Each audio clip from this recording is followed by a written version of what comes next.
ठाकरे बंधूंच्या मोर्चाचा सरकारनं धसका घेतल्यामुळे जी.आर रद्द केला असून ठाकरे बंधूंची शक्ती पाहून सरकारनं निर्णय घेतल्याचं संजय राऊतांनी म्हटलं। तर 5 तारखेला मोर्चाऐवजी आता विजय जल्लोष होणार आहे। काल या संदर्भात राज ठाकरे यांच्याशी चर्चा झाल्याचं देखील संजय राऊतांनी सांगितलं।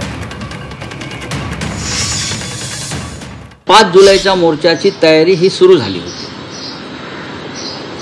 राज ठाकरे यांनी त्यासाठी त्यांच्या 2 नेत्यांची नेमणूक केली होती। समन्वयासाठी आमच्याकडून सुद्धा आम्ही 2 नेत्यांची नेमणूक केली होती आणि त्या दृष्टीने तयारी सुरू असतानाच काल सरकारने हा निर्णय मागे घेतला।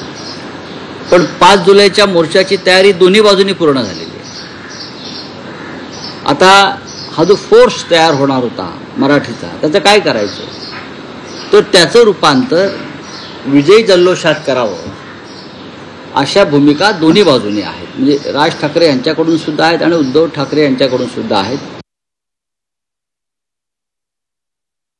काल माझं राज ठाकरे साहेबांशी बोलणं झालं, आम्ही काल चर्चा केली त्याच्यावर। आज ते नक्की कोणत्या पद्धतीनं करावं या संदर्भात त्यांचं मत देतील।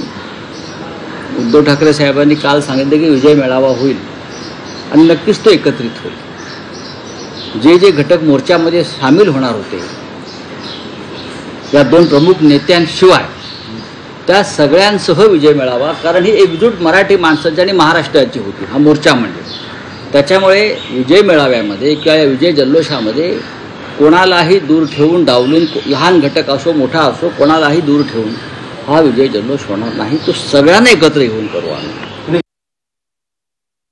ठाकरे बंधू एकत्र आल्यानंतरचा हा पहिला मोठा विजय आहे ना। ही विजयाची सुरुवात आहे, विजयाची पहिली पायरी आहे। आता आम्हाला याच पद्धतीने अनेक विजय प्राप्त करायचे आहेत एकत्र येऊन।